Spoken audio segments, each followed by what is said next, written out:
Tiang chalai mo kan niang in Isua Krista in na le ama an na konga chalai te suai hi kan thupui ni se Câu sân cút kê đi tu ra chalai te bua sei chung se rin Câu sân ta thọ ti bui ting tu rin kê pen se hi la Krista tan jin chapuan da rian kan nu na mun lua thu ber se ro se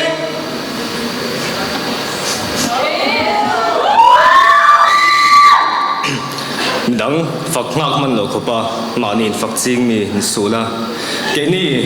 Christian chalai pon member cho chuan kan thil thati ai chuan thil tha min ti tiak tu kan pathian hi kan chuan be jok fo ro se pathian ring tu kan nin ti lai hian chen khat te hi chu pathian in rin ngam lo tur hi in tam ve kha lai mi te helam mi te po kha pathian ring tu chau ni lovin pathian in rin ngam KGP member in yang u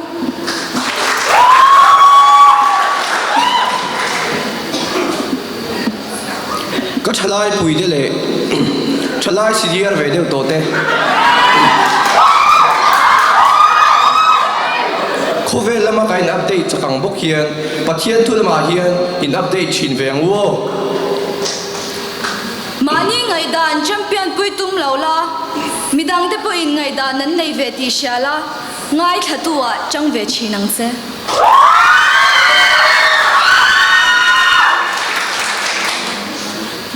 mani tui na zo ma zo pu su lo la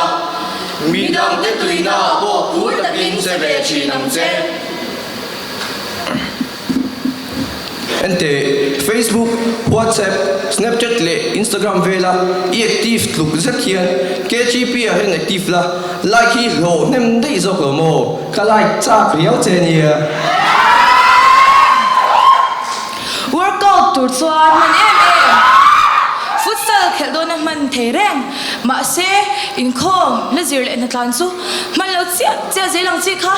hey ente u amang hin lo ni ve lawang e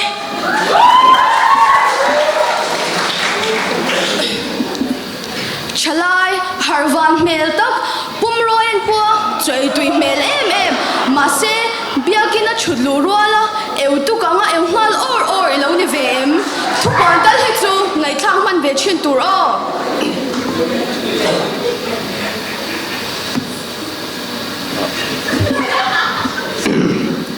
anal iti zong hi biagena lupuya ta tlak vek khero ti siala nangma le pathian in car filma sela mi ten nangma an hu ro sia pathian hmel an hu theida turin azom le thangmoi thang thiamang se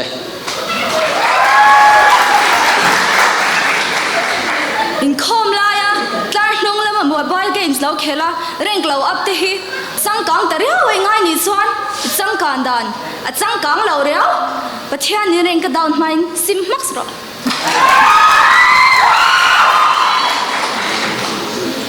sangka na mila Christian ngai sula Christian la le tang va ni na milin lo sangkang zo kang che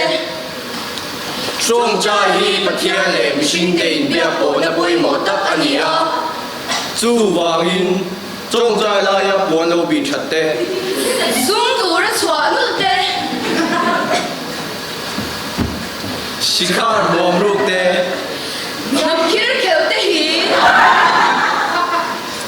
ti lo tuk tur ani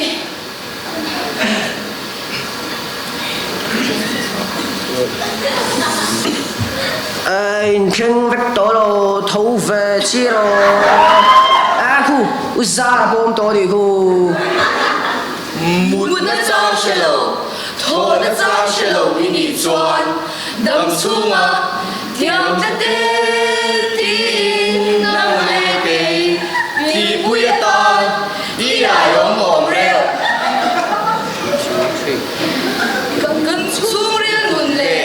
kan ngai to na lan chuan na chi khat chu kan bu lam nan dan hi adia sin in ti KGP MMC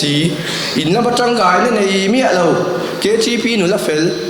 that che tok le ka KGP an ti che poin vui thei ni lo ngoi reng mai ro Christian chalai zinga mi panak ro changa din a in ngai chui thang wala an tam ta eo chu tin mi pa de ngot su vai vut tanga siama in sia mei chia hi ni tam ni phô thang mi ngô ho yang in mi pat ma mei chian na po mei ma la Christian ni chung chuan a ren mo lo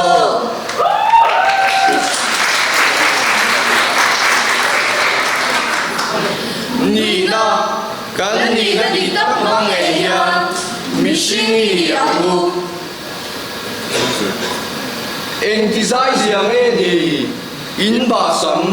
ni mi na kir voya lo mi le ta hi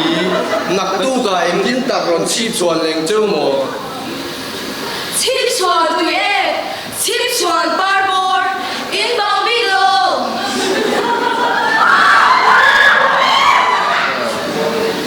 nun na kum chu a chi ma ki a wa mo ta se hom tu ra i ngai na thin lung kha se le thang moi ta ani overall biker so in ngai san zia khatan shibik har san na chin fel da chaber do tu chu a lui da tha zo la khi ani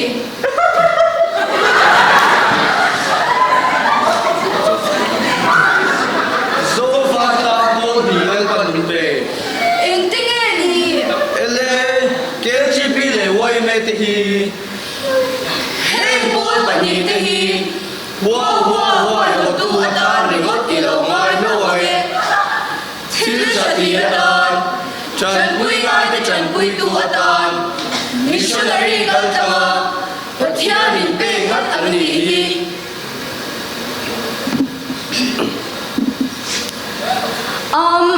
like so tia bulchan kher lova mizo chong mang thiam lo mizo chalai lo ni ve lo ange ibia kha namdang ni lovin I mizo pui nge ni phe chuan hoi hoi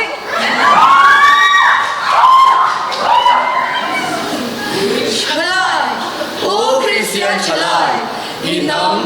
I chong hi za pui ngai su la nam zang ka piang in an nam chong le an nu sia soi san se la tum mania o I thiang lim zo lo irin om zo big lo ani poin pakhat na chan chin cha pani na chan chin cha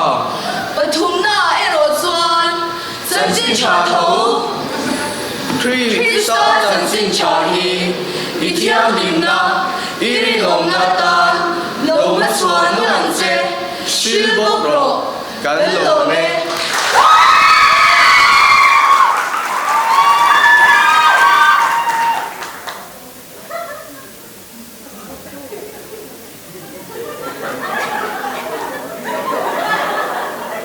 Hey, Olox. ni Just 1 point, guys. Just 1 point. mizo chong in soiro Eh, ni take. Til pahat kan thei hil. eng sumo In na chuk lo. khudin chong in mo Dik zo in ti na chang khan. Shia in ti na chang khan. Sing le fel in ti na chang khan. nang ni po ting to ka in sha na chong in ro pui in ti na chong in tuar bi ka in sha na chong in it's so crowded ya mayang Kan lo